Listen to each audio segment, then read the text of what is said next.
Hi there, I hope life is going well for you, but if you're watching this video, it probably isn't, so I'm really sorry to hear that. Before I say a single word on this issue, I want to preface it all by saying I'm not trying to toxic positivity-fy this issue. I know how difficult lockdown has been for some people, and I'm by no means trying to diminish that fact. However, I do know that a lot of people, including myself, have at some point during lockdown felt like they've completely devolved, and I want to point out the very, very faint silver lining behind it all. This doesn't apply to everyone. Not everything has a silver lining, but maybe it'll apply to you and this video can help just a small amount.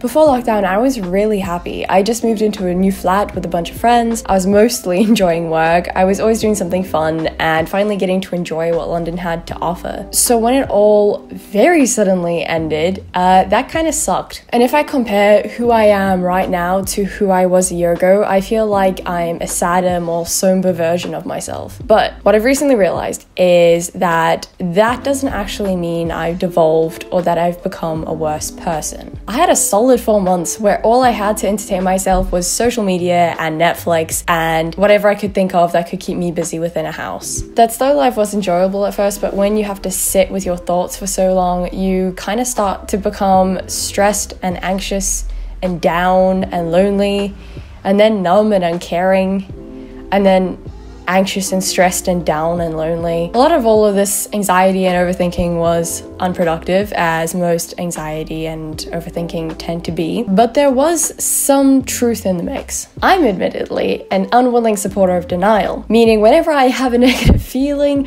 or experience, I shove it deep, deep, deep down and never revisit it. But as I've learned over the past year, you can't really bury your problems and just kind of hope to get away with it. It's not possible long term, because eventually those emotions are going to come out and express themselves in one way or another, which is so annoying. But anyway, I feel like I'm getting a bit off track here. Having all that time to think led me to start thinking about those negative feelings and experiences. And that was really difficult. I suddenly felt all these negative things that I had been avoiding for so long and felt angry and resentful towards people for things that happened years ago. Initially, I hated this. I felt like this ugly, bitter, miserable thing that was broken and had all this misdirected anger inside of me, and I just didn't know what to do with it all. As an independent person, I like to handle things by myself, and that includes regulating my feelings and emotions. However, for the first time, ever, I admitted to myself that I had no idea what I was doing and didn't know how to get out of this spiral of negativity that I had fallen into. I mean, even when I did start hanging out with friends again and I started dating my boyfriend, those emotions didn't go away and became harder to push down when I tried. That was kind of scary because I've always managed to put on a very positive front, so feeling like I couldn't made me even more frustrated and out of control of my own emotions. So blah blah blah, lots of crying sessions and deep talks later, I decided to start therapy. If someone had suggested I start therapy a year ago, I would have laughed in their face because why would I do that? I'm completely fine. I don't need professional help. And yet the only thing that's changed between then and now is that I finally allowed myself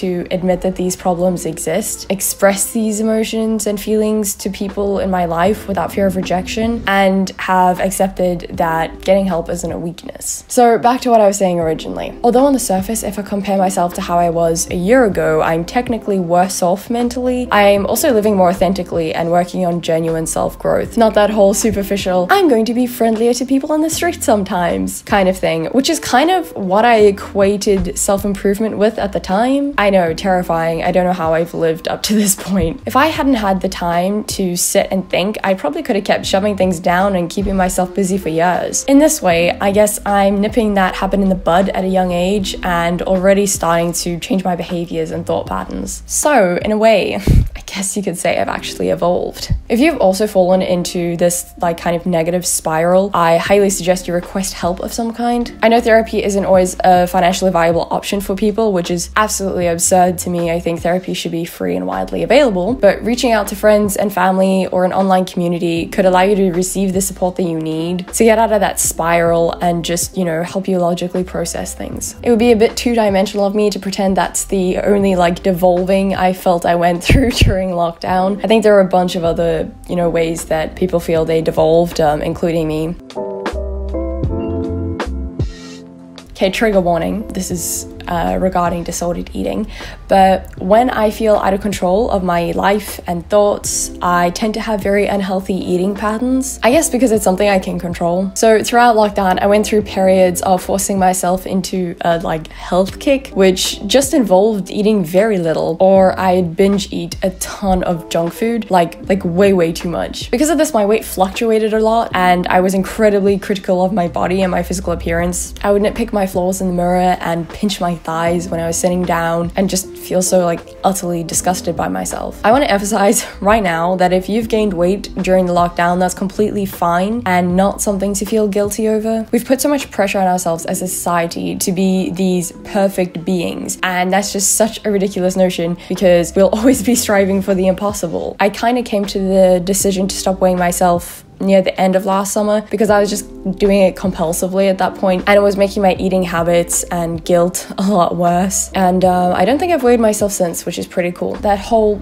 experience, I guess you could call it, kind of forced me to acknowledge my own prejudices around weight gain and societal approval. I realized how unhealthy my behaviors were. I'm now doing my best to eat wholesome meals that are healthy, but I don't beat myself up if I have junk sometimes. And yeah, I do exercise and go on runs just because I like feeling fit and strong, not with the goal to alter my weight. I definitely felt less alone when I saw people start coming onto social media and talking about their weight gain during lockdown and how they felt self-conscious about it. And then I would see others going on about losing that lockdown weight before summer. That mentality is just so damaging and toxic. I know I didn't even need to say it. We were all thinking it, but it's insane to me. I really want to emphasize that your health is the top priority. A priority over losing weight, a priority over eating less. None of those things actually matter. We're just told they matter and then put our bodies through hell trying to please people around us. Also, if you've noticed that someone has gained weight during lockdown, don't comment on it. Don't joke, don't tease, don't pity them. That's not necessary, and you don't know what that person has been through. There's no shame, or I guess rather should I say, there should be no shame around weight gain. That just makes no sense objectively. My point in all of this, because I don't think I've made it very clear, is that although your body may have changed during this period, so can your thoughts around body image. I feel like a lot of people have kind of had that aha moment. Like, wow, I gained 10 kgs and my partner and friends still love me. It's almost like my worth isn't inherently based on my appearance. And obviously, I'm sure this goes without saying, but if anyone makes a big deal over you having gained weight during lockdown and is giving you shit over it, cut that person out of your life. They do not deserve to be around you. Kick them out. Don't ever let them back in. They don't deserve it. Just in general, people have finally had the time to sit and think and reflect on life, for better or for worse. But it's time that could have changed your entire outlook on life or your plan for the future. You may have decided to take routes that you never thought you would end up taking, like starting a business or going back to school, or even just spring cleaning the house that you keep saying you're gonna do and then you never, manage to get around to because you didn't have time. I know people are still hurting and having a hard time and missing people and feeling lonely. And it's completely fine if you didn't change or improve during this past year. The fact that you're alive and have stayed that way during a global pandemic is achievement enough. I don't want to hear any of you putting unnecessary pressure on yourselves to do better. I feel like pre-lockdown, everyone felt this need to put up this perfect facade and maintain appearances. Now people have become more open about their mental health and troubles, which they normally would have just kept to themselves. And during this past year, hoodies and sweatpants during work hours have become normalized, and people have classed this as devolving, whereas in reality, you're just living comfortably. There's no need to put on a suit for a Zoom meeting. This is definitely more of a shallow example, but still, there's no shame in it. I'm really sorry you've had a hard year, and I hope it only gets better from here on out. Have a great day, and give your dog a pet on the head and a scratch behind the ears just from me. Thank you.